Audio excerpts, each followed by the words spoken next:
Hey, before we get going, we are partnering today with Patagonia Workwear to encourage more thoughtful holiday purchases this weekend.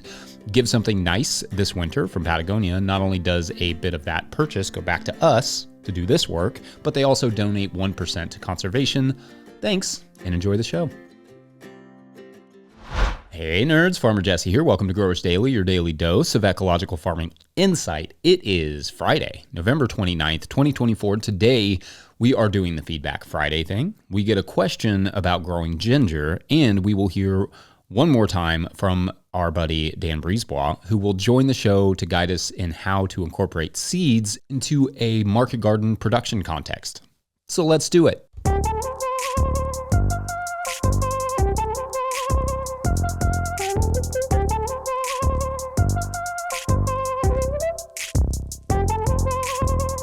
Gosh, all right. Well, happy first day of Turkey Sandwich Weekend, everyone.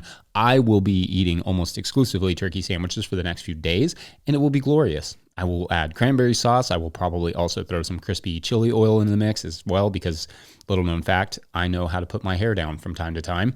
Yesterday, I cooked for most of the day, ate and watched soccer, and played with a baby. I hope you all had an equally restful and awesome day, unless you're not in the U.S. and you probably just had a Thursday, which is cool too.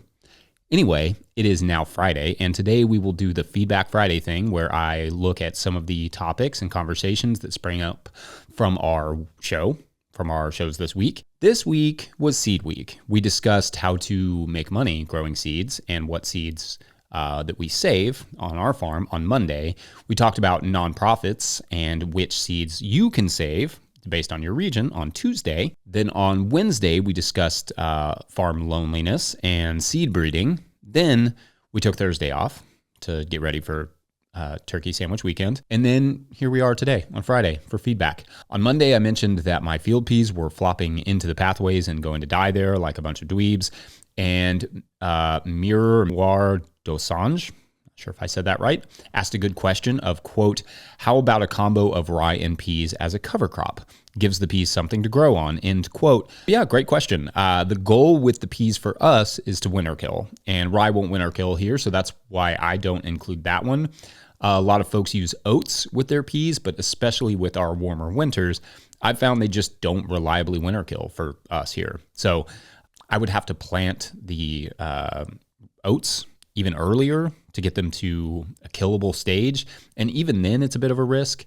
I could maybe try something like sunflowers, which are surprisingly hardy in the fall here, but it's not the worst idea to think about what I could start adding to our peas that will reliably die in the winter and also hold them up. There were also a lot of comments about hybrids and seed patents, which deserve more analysis than just a one-off comment from me. So we'll save that discussion for its own segment another time.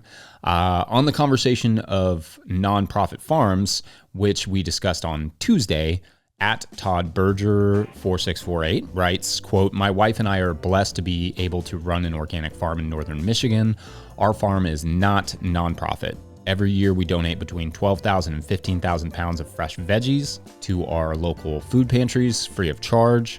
Of course, the food pantries and their underserved patrons love the free, top-quality organic produce. On the other hand, I have heard some grumblings about the food pantries not having the need to purchase leftover and surplus food from local market farmers. I can understand the benefit for local market farmers of having some means to recoup their costs of leftover and surplus produce. And they write, oh well, I think it is very rare to be able to create a venture that is an absolute win for everybody. So, like most things, nonprofits and giving away food for free has probably both good and not so good aspects, depending upon who you are in that picture. End quote. Yeah, I mean, not a lot to add to that, and I think it's a good point. Also, farmers should know that you can write off donations to food banks.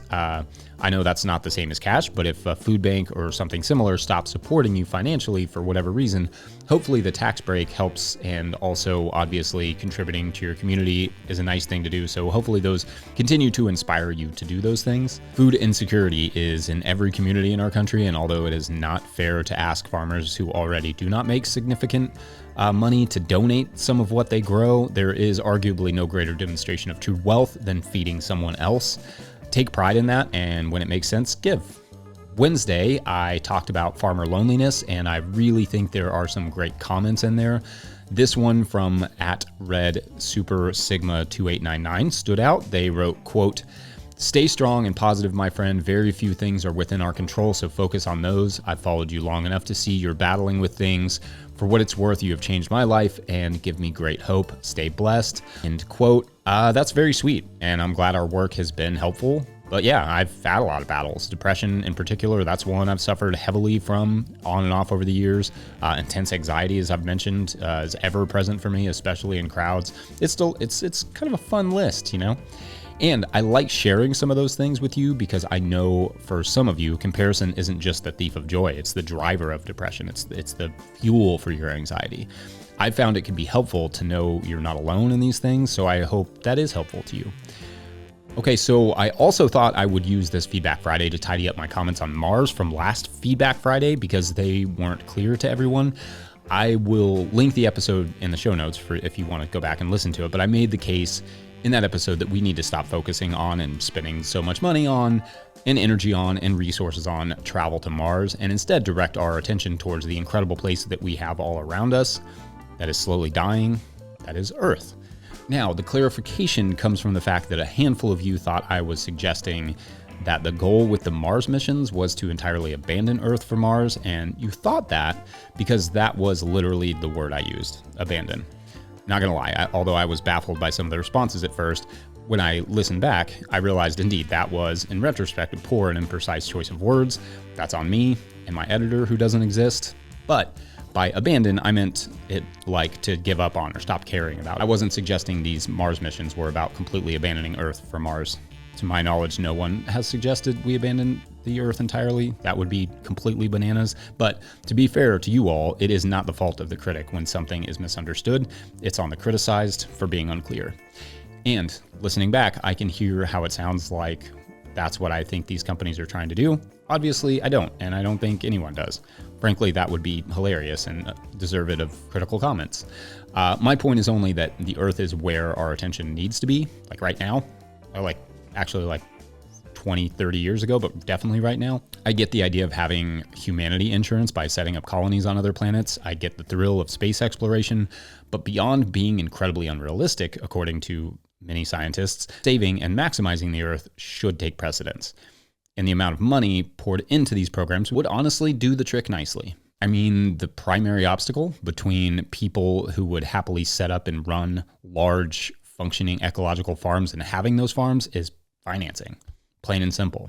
For me, if we're concerned with the future of humanity, and we're truly concerned with it, the Earth completely falling apart is a potentiality much more acute than a potential asteroid. Fascinatingly, on that point, there are AI programs that are capable of digesting incredible data sets from satellites and telescopes and looking for anomalies that researchers may miss, which will give scientists significantly more warning to develop a deflection strategy for something like an asteroid. One such program is already said to have identified over 27,000 overlooked asteroids in our solar system that scientists can now keep an eye on, among other rocks hurling ominously through space. All that to say, the tech has already advanced in the planetary protection realm 1,000-fold, and we won't get to the point of even needing humanity insurance if we don't focus heavily on the life-covered rock we currently live on.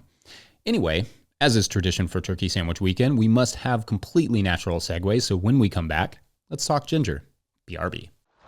Today's episode of Growers Daily is brought to you by Johnny's Selected Seeds.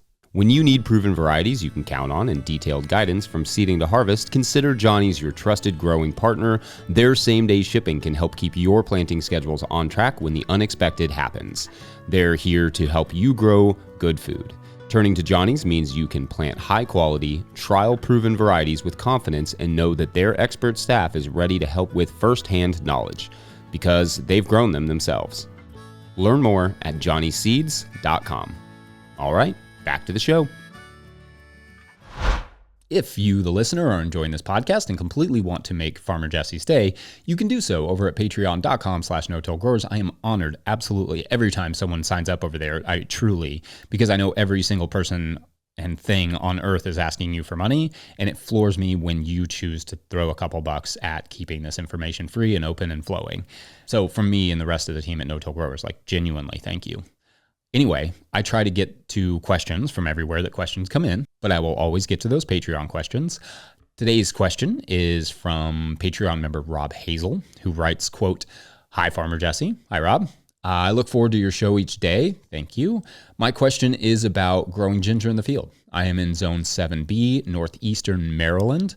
I do not have covered infrastructure except for hoops and row cover. I do have a 10-foot by 20-foot propagation house, concrete floor, with thermostatic heat and cooling. Can I successfully grow ginger in the field, or would it be better to grow it in containers in the prop house? I am in my third season growing in a deep compost mulch system with 42-inch beds on a quarter-acre plot. Thanks. End quote. Yeah, excellent question, Rob. Thank you. And I love ginger. I love growing it. I love eating it. I love pickled ginger. I love ginger tea. I love talking about it. It is also one of the coolest crops to grow because it just looks so much different than anything else we produce. Our little taste of the tropics, in our field is the ginger. It looks tropical. It's beautiful. So to answer your question, as long as we're just talking about baby ginger, not cured ginger, you can grow it in that climate in either the field or the tunnel.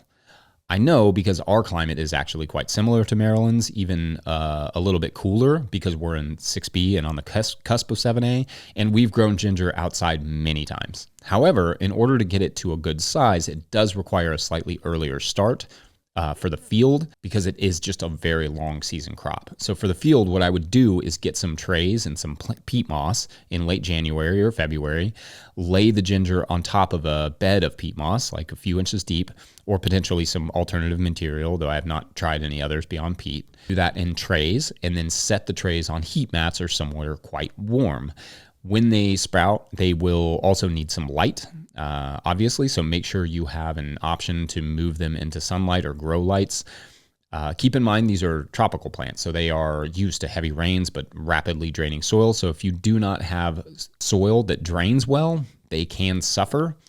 So make sure to prep your soil accordingly. I also suggest setting up small tunnels in row cover over top of the planting beds for several weeks before transplanting the ginger to allow that soil to heat up a bit more at least than just like ambient soil temperatures. Transplant the sprouted pieces of ginger well after the last chance of frost. And if it's still cool when you transplant, like cool outside, not like cool like sunglasses, but anyway, keep the cover on, like keep a row cover on until it gets warm enough outside to take it off. The recommended spacing that I can find in the literature is roughly 10 inches by 6 inches for the best nutrient uptake and yield.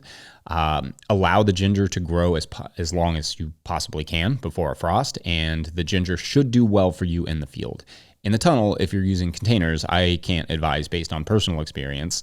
I did find a study that found the best economic results for the yields was when using medium size, so that's 3.9 gallon containers for ginger, but it was still a small experiment. You could start there and try a few different sizes to see what makes the most sense for you. Either way, best of luck, Rob. We will do more on ginger in the future because I am seeing a lot more new like scientific literature out there about growing ginger. There's a lot of interest in growing it in non-tropical environments, and so I would like an excuse to dive deeper into that research. I also want to do some trials comparing quote-unquote seed ginger with organic ginger roots from the store next year, which cost significantly less, though could come with potential disease issues. So there's a trade-off. Anyway, keep the questions coming, Patreon members. And again, don't be discouraged if I have not yet gotten to your question. I may be looking for someone to answer it, or I'm just researching it, or both. So yeah, I'll get there. Thank you all. Anyway, up next, one more chat with Dan to round out the seed week. BRB. Today's episode of Growers Daily is brought to you by Farmhand.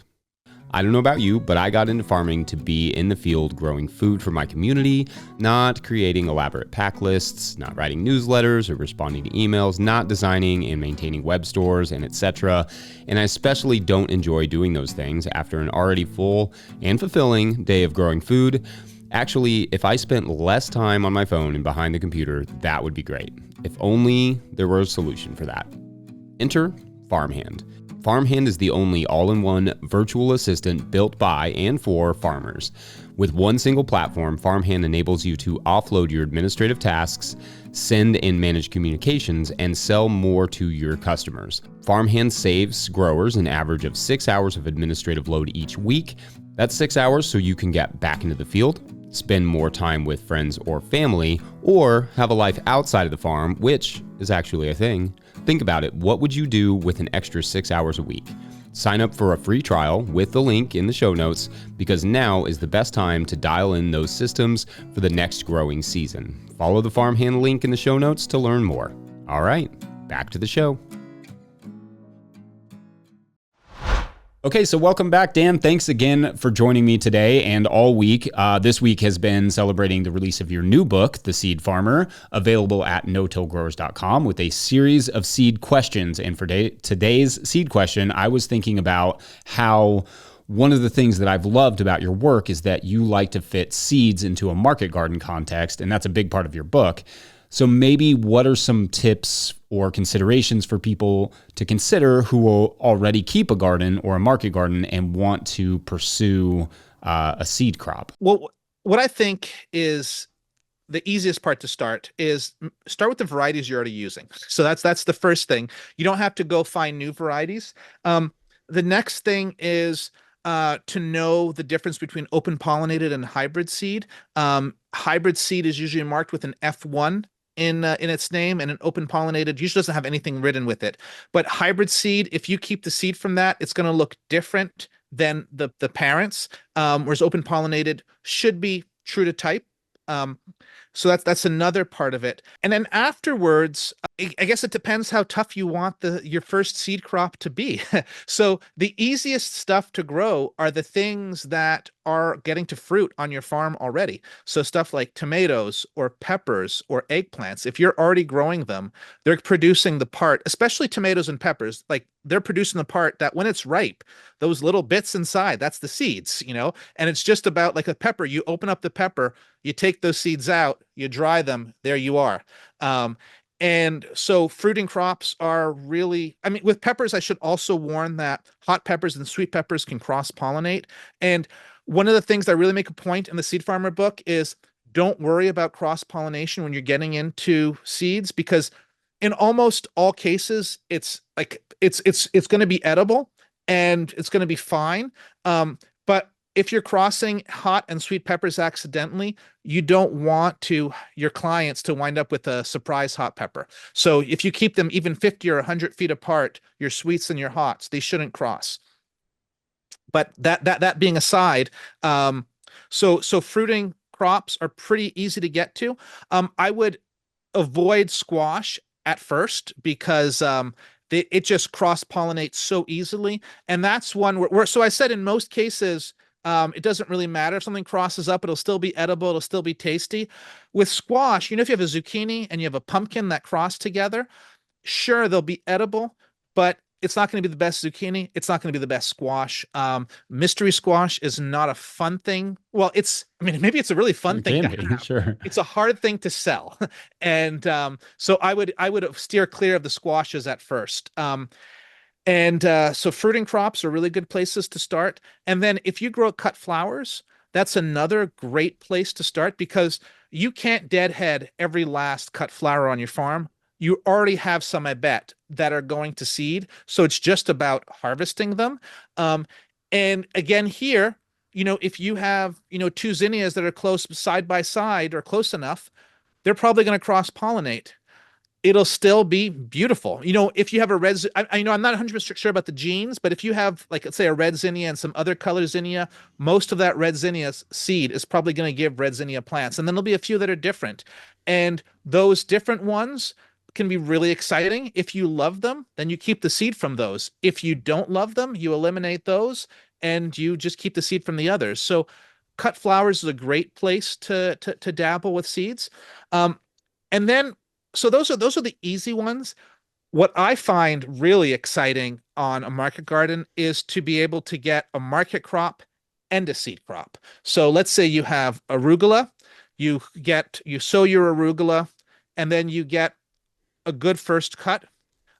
Maybe you can get a second cut depending where you are, but you get that first cut and then you let it go to flower, and then it produces seed pods, and then you can harvest the seed off of it. So I think that's a phenomenal combination, and you can get a surprising amount of seeds off of the salad green bed. And like I think there's like on our farm, we grow all our own brassica greens for salad mix. And so it's something that's totally feasible. So those are some of the directions. I guess the last one I would point out is if you're growing, let's say, radishes or turnips or even carrots or beets, if you're going to probably harvest a lot of those. And if you choose the best 30, 40 roots or even better 100 roots, and then you overwinter them in your cold room and you plant them out, you get a great seed crop there. And what's fun, kind of going back to a previous conversation about selection, is that if you're choosing the best 100 roots out of 1,000 or 10,000 roots, that's you're choosing a 10% or 1% of the population. You're going to be nudging that population even more in that direction. And I think that's the real power of keeping seed on a market farm, is just we as market gardeners have more contact with our plants, or a different kind of contact with our plants, than maybe some seed growers who are just growing seed. And so it's just a really great niche to be observing directly and selecting the things that we like to move that variety the way we want it to be. I love that. I know that one of the main questions that will certainly come up when it comes to something like, I love the baby green example too, like the idea of stacking products, but like, let's say that's in a rotation for you and you cut your arugula, you let it go to seed, you collect the seed.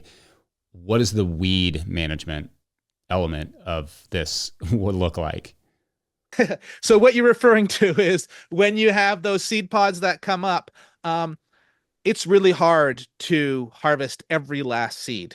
Um, and you're probably going to get a good 90% of it in a good condition, an ideal situation, but you can't get 100%. And so that's going to leave a bunch of seed that's going to shatter and fall to the ground. And if you were to till that under, and the next year you're going to soak or soak, and then you're going to sow carrots after that, it is going to be a nightmare, because you're going to have a quick growing green at the same time. And that's what you want to avoid. So there's a few different options. I mean, one option could be follow a crop, like follow a seed crop with something that's easy to weed, something like a squash or potatoes that are bigger spacing. Another could be follow a seed crop with a cover crop, and that'll give you a chance to flush it out. Something also that I would recommend is, after you have a seed crop, don't incorporate it right away. Leave that seed on the surface, and then when it rains, that seed is going to germinate, and you're going to see that's going to give you a chance to see if it's crossed up or not. You could even harvest it as a salad green if it's not too weedy with like your traditional weeds. But also, that seed on the surface, it gets predated on by mice and beetles.